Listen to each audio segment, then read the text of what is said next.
Hello, my dear listeners. Happy Friday. There are some stories that do not belong to one religion, one generation, or one moment in time. They belong to the human spirit itself. Tonight's story is about a child standing alone before the rage of an empire. A little boy against a king who believed he was greater than God. And yet, it was not power that won, not armies, not fear, not violence, but faith. Pure, silent, unshakable faith. This is the story of Prahlad. Long ago, in the mighty kingdom ruled by the demon king Hiranyakashipu, fear walked through the streets like a shadow. Hiranyakashipu was no ordinary king. He was powerful, terrifying, and consumed by one thing alone: his hatred for Lord Vishnu. Years earlier, Vishnu had destroyed his brother in a cosmic battle. And from that moment, revenge became the fire inside his soul. So the king did something unimaginable. He left his palace, stood in harsh forests, and performed severe penance for thousands of years. So intense was his devotion that even the heavens trembled. Finally, Lord Brahma appeared before him, and Hiranyakashipu asked for a boon, a shield against death itself.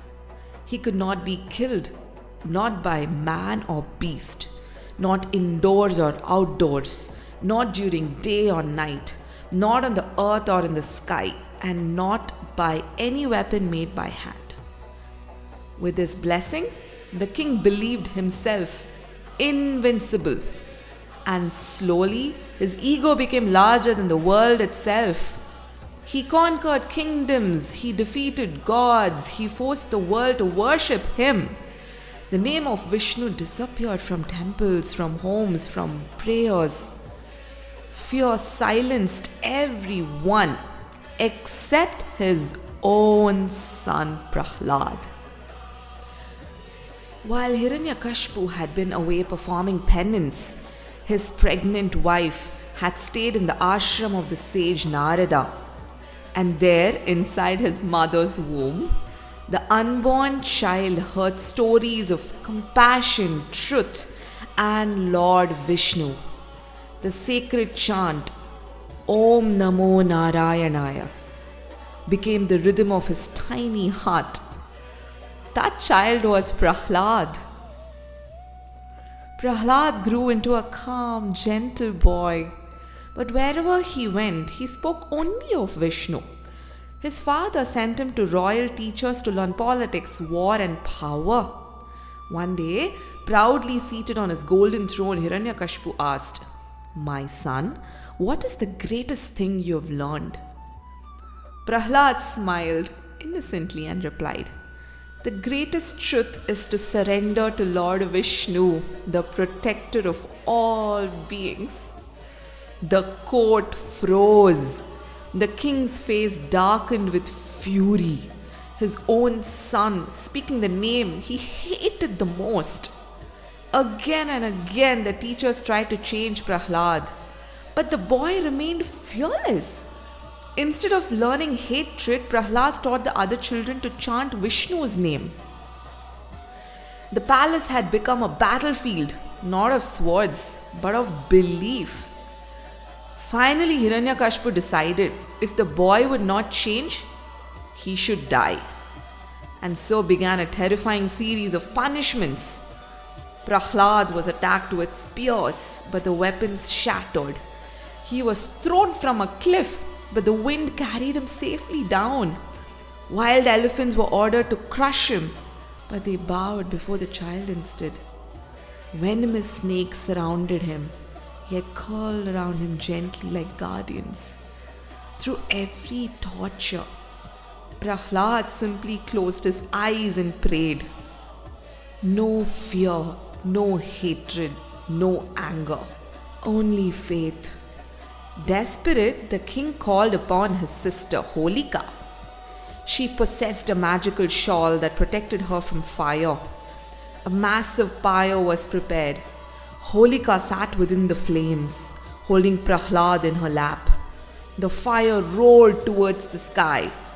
But suddenly, a divine wind swept through the night. The protective shawl flew from Holika and wrapped itself around Prahlad instead. Holika burned in the flames. Prahlad walked out untouched. The king could bear it no longer. Dragging Prahlad into the royal court, he roared, "Where is your Vishnu now? Is he everywhere?" Prahlad looked calmly into his father's blazing eyes. "Yes, father, he is everywhere." Hiranyakashipu pointed at a giant stone pillar. "Is he inside this pillar too?" Prahlad nodded. "Yes." Blinded by rage, the king lifted his mace and struck the pillar with all his might.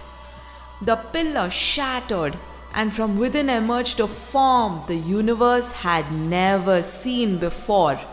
Neither man nor beast, Narasimha, half lion, half man, eyes blazing like suns, claws sharp as lightning.